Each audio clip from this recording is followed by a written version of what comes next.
Syria's caretaker Prime Minister Mohammed al-Bashir holds his first cabinet meeting in Damascus.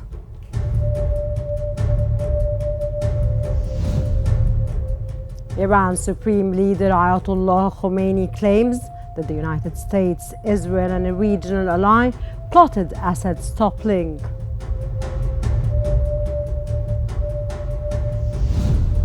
And UN envoy Geir Pedersen urges Israel to halt military operations in Syria. There is a real opportunity for change.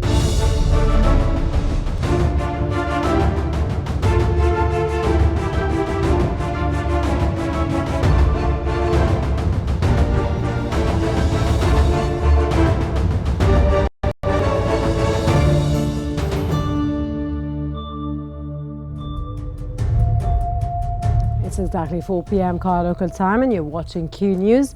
We begin today's bulletin with the latest developments in Syria.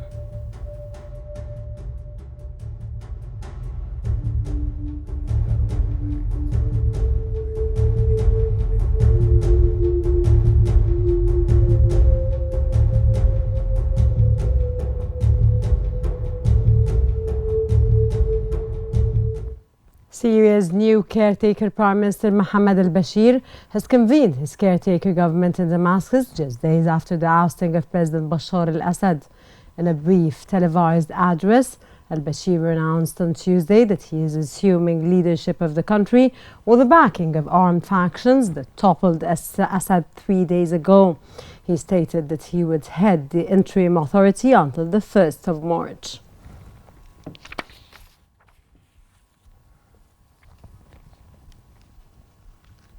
The criminal has confirmed ongoing contact with Syria's new authorities following recent developments in the country.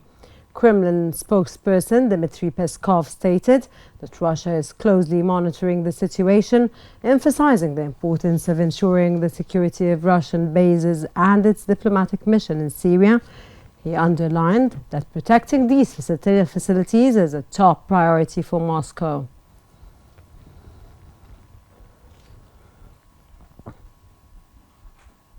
Russian Foreign Ministry spokeswoman has affirmed that Russia's facilities and assets in Syria are protected under international law. She further stressed that Russia's priority of ensuring the safety of its citizens in Syria and urged all parties to act responsibly to restore security and stability swiftly.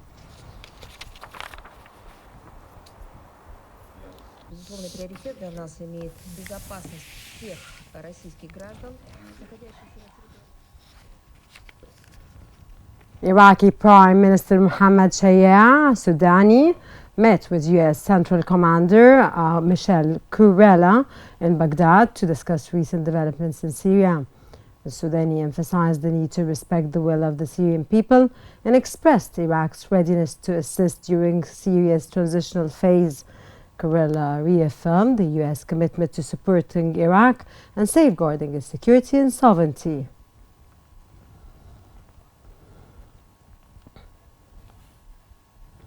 Iran's supreme leader Ayatollah Ali Khomeini has claimed that the toppling of Syrian President Bashar al-Assad was orchestrated by the U.S., Israel and one of Syria's neighbors. Following Assad's removal, Iran's foreign ministry called for a national dialogue to establish an inclusive government that represents all segments of Syrian society.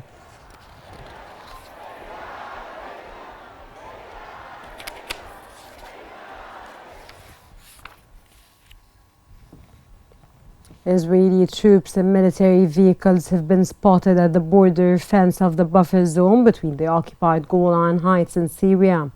This follows Israel's claim of bombing over 350 military sites in Syria in the past 48 hours, targeting what it describes as the most of the strategic weapons stockpiles in the country.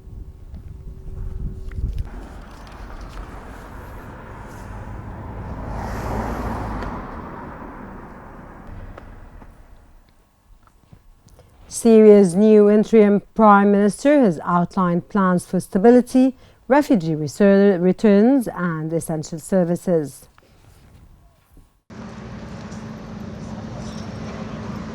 Syria's newly appointed interim prime minister has outlined ambitious goals for the country's future, including the return of millions of refugees, the protection of all citizens, and the provision of essential services. In his first remarks since taking office, the prime minister emphasized the importance of stability, calling for the country to enter a new phase of calm following the fall of the President Bashar al-Assad. The international community, including U.S. Secretary of State Antony Blinken, has stressed that the new government must uphold commitments to minority rights, ensure humanitarian aid reaches all Syrians, and prevent Syria from becoming a base for terrorism. Rebuilding Syria will be a monumental task after years of conflict that left hundreds of thousands dead, cities of ruins, and millions displaced. Many refugees, particularly from Turkey and other neighboring countries, have started to return home as European asylum applications slow down. In the capital, Damascus, life is slowly returning to normal. Banks and shops have reopened, and the streets are noticeably calmer, though challenges remain. However, Israel's military actions in Syria are adding to the complexity of the situation. Israeli airstrikes have targeted Syrian army bases, while Israeli troops have crossed into Syria's demilitarized zone.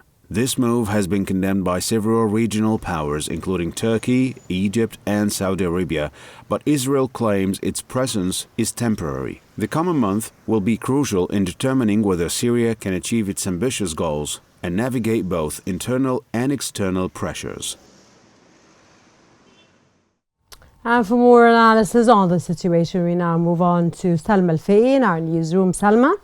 Hello, thank you, Rana. And for further analysis on the current situation in Syria, we're joined from Cairo by the International Relations Professor Hamid Faris.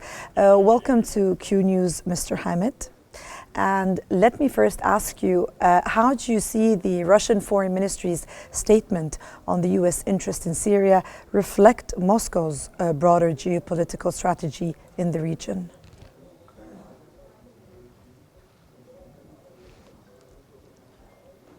The situation in Syria is really complex, and it must be said that the U.S.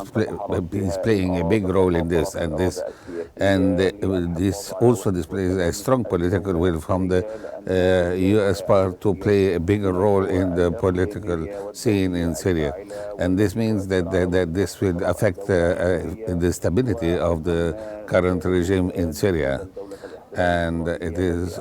We must also say that there is a big violation on the Israeli side with in the Golan Heights coming under severe military pressure of late. And this means that it is imperative that the U.S. administration has to act fast to bring more political stability in Syria.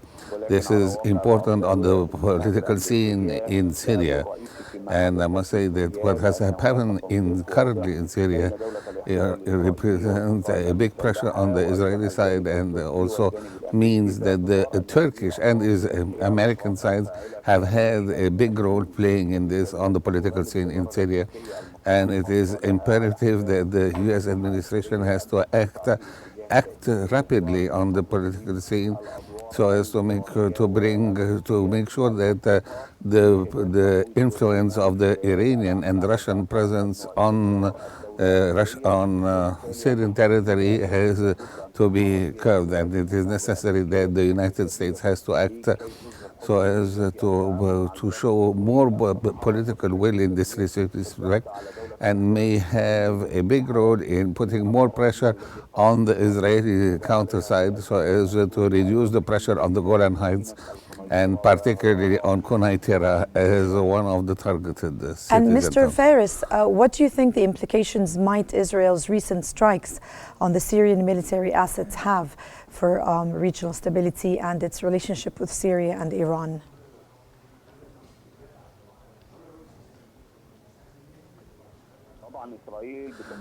Israel is making full benefit of the situation.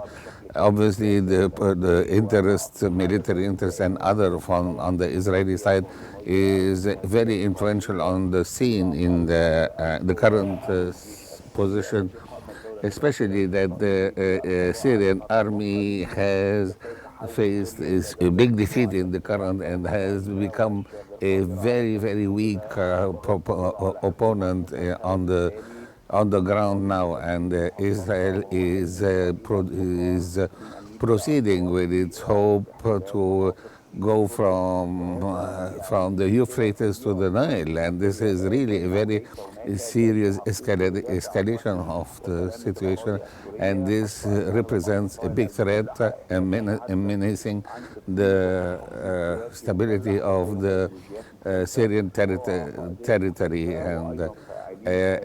and I believe that there are many actors on the local scene now that are playing another role, and it is necessary that to break down this complex situation, because the days to come will probably show what all this is about, and and I must say that there is no current organized army, and there is no political institutions on the ground to us to control the situation.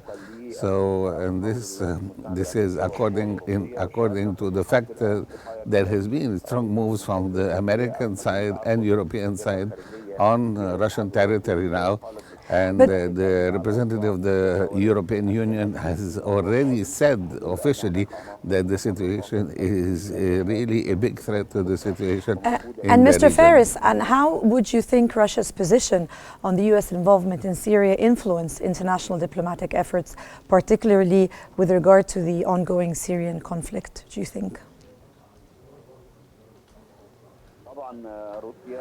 I must say that Russia is a big loser with the fall of the Bashar al-Assad's regime.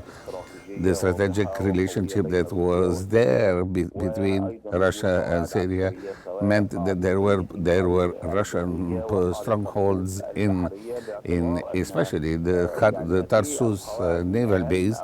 And I must say that this strategic partnership had given a big geopolitical presence of Russia in the Middle East. And the Tarsus naval base is probably the only Russian base on the Mediterranean.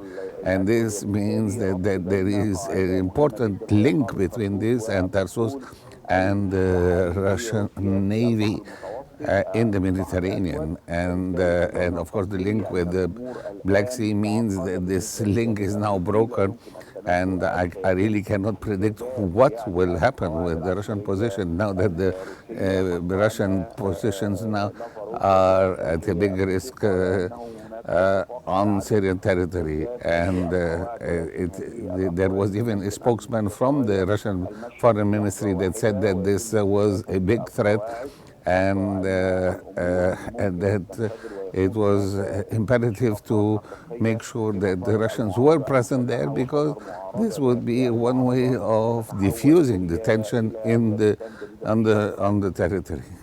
Do you think, would you be able to tell us what are the potential long-term consequences of Israel's military actions in Syria for the country's security and its regional alliances, do you think?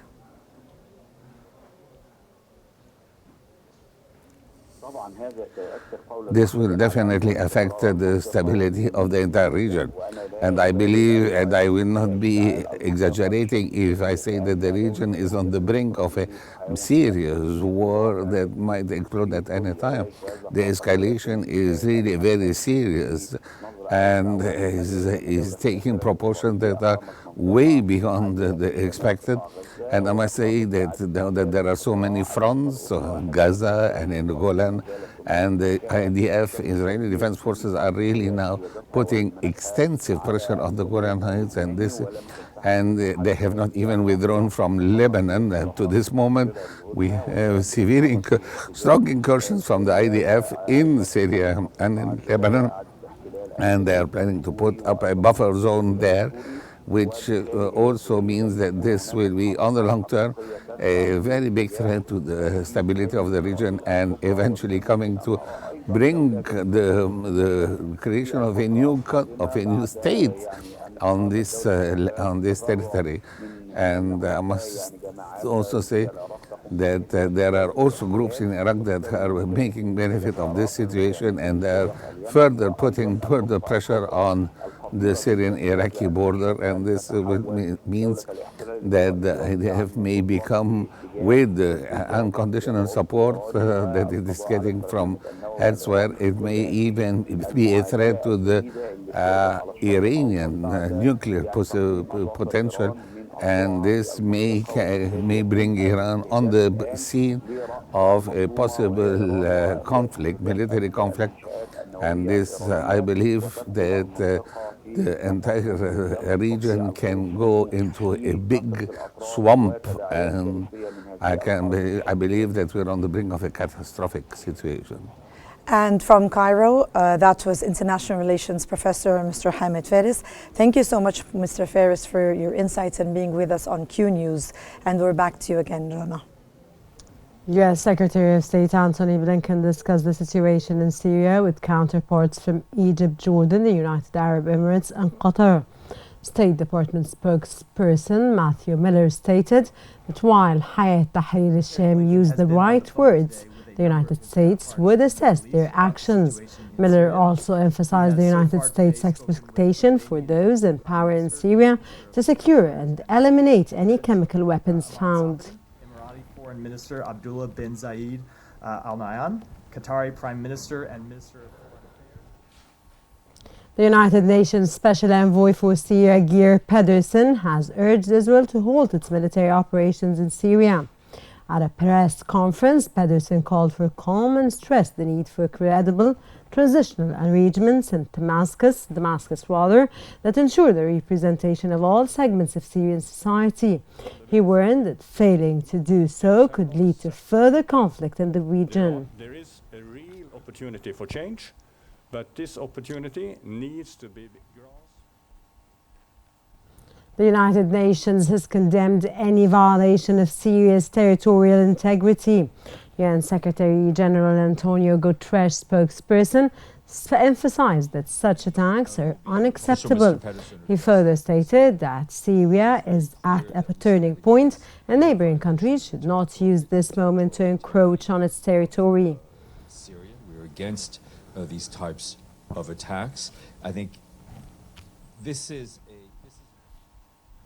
Displaced Syrians living in Lebanon have continued returning home. Hundreds of vehicles, many loaded with belongings, lined up at Al Masna, crossing the point between Lebanon and Syria, waiting to cross. Others were seen dragging their luggage as they crossed the border on foot. Lebanese security forces, including patrol from the Lebanese army, increased their presence at the Masna checkpoint, the only operational crossing point on the Lebanese-Syrian border.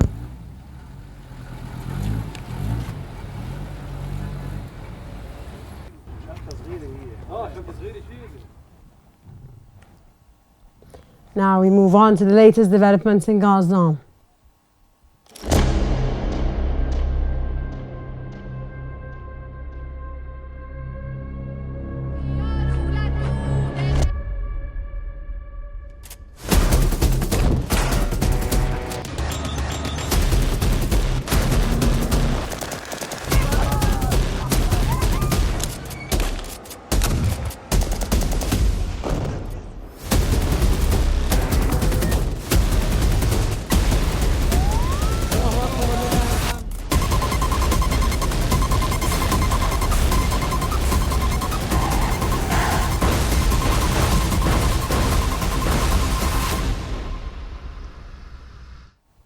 At least 22 Palestinians have been killed and others were injured in a new massacre committed by the Israeli occupation overnight in the town of Beit Lahia in northern Gaza. Palestinian media reported that the occupation warplanes bombed a residential building housing displaced people in the vicinity of Kamel Adwan Hospital.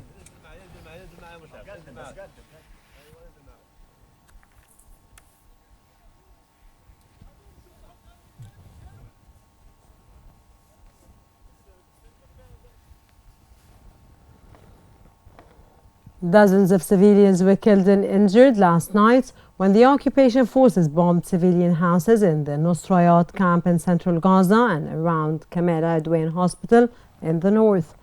Local sources reported that Israeli airstrikes hit a house in the Nusrayat camp, killing 8 and injuring others. Another strike on the Abu Tarabish family home near Kamala Adwan Hospital killed 30 other people. Israeli warplanes also targeted Tel al-Za'atar in the Jabalia camp.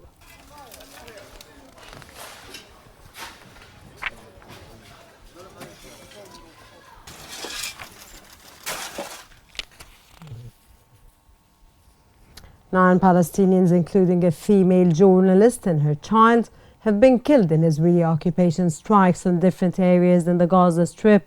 Palestinian media reported that the occupation forces struck al-Maghazi camp, a phone charging point in Deir al-Balah and the al-Mawasi area west of the Palestinian city of Rafah.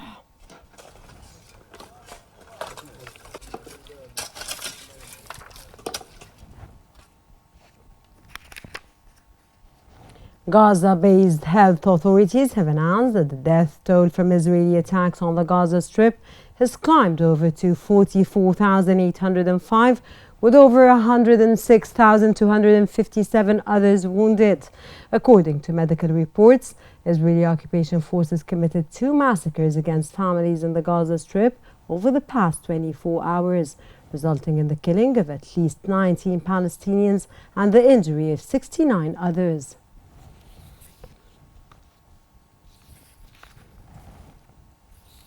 Israeli occupation forces have detained at least 20 Palestinians from various areas of the West Bank as they continue their crackdown on the local population. According to the Palestinian Authority's Prisoner and Ex-Prisoner Affairs Commission and Palestinian Prisoner Society, the detentions were concentrated in Nablus Governorate, while the rest were distributed among the governorates of Beit Lahem, Qalaqlaya and Tul Karam.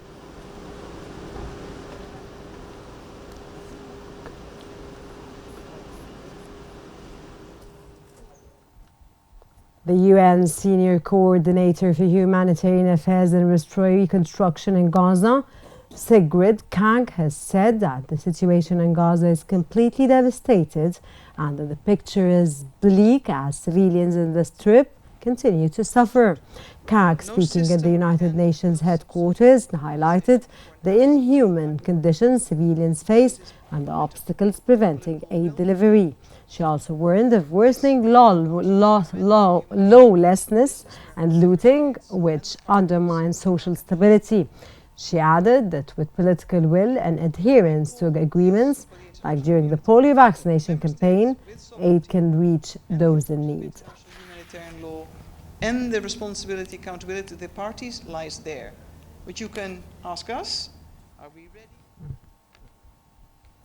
The United Nations General Assembly is considering a resolution in support of UNRWA submitted by Jordan, Indonesia, Algeria, Guinea, Qatar, Kuwait, and Lebanon, Malaysia, Egypt, and the State of Palestine. The draft resolution reaffirms support for UNRWA's mandate in Jordan, Lebanon, Syria, and the occupied Palestinian territories. It also condemns Israeli legislation from 28 October 2024, urging Israel to meet its obligations and respect UNRWA's work. The resolution also calls for unhindered humanitarian aid to Gaza, warns against reducing UNRWA's operations, and seeks compensation from agencies' losses in the occupied territories.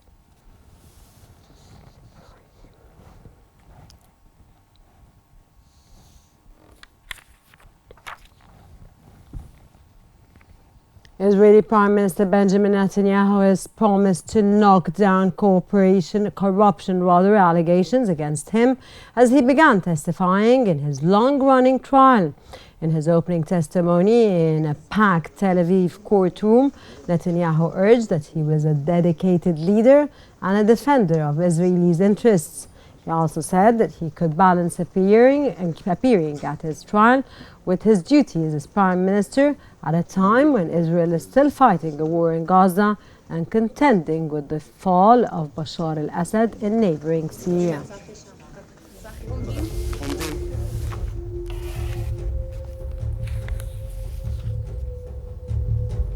That brings us to the end of our news bulletin. Here is what we have been covering.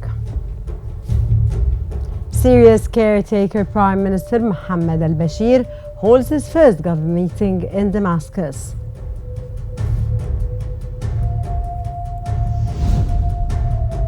Iran's supreme leader Ayatollah Khomeini claims that the United States, Israel and a regional ally plotted Assad's toppling.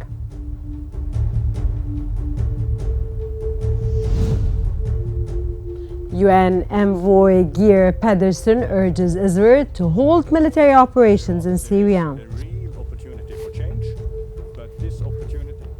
This concludes our news bulletin for the hour. Don't forget to follow Qnews on YouTube, Facebook, X, Instagram and TikTok at Qnews EG to stay informed. Thank you for watching and stay tuned for more updates on Qnews.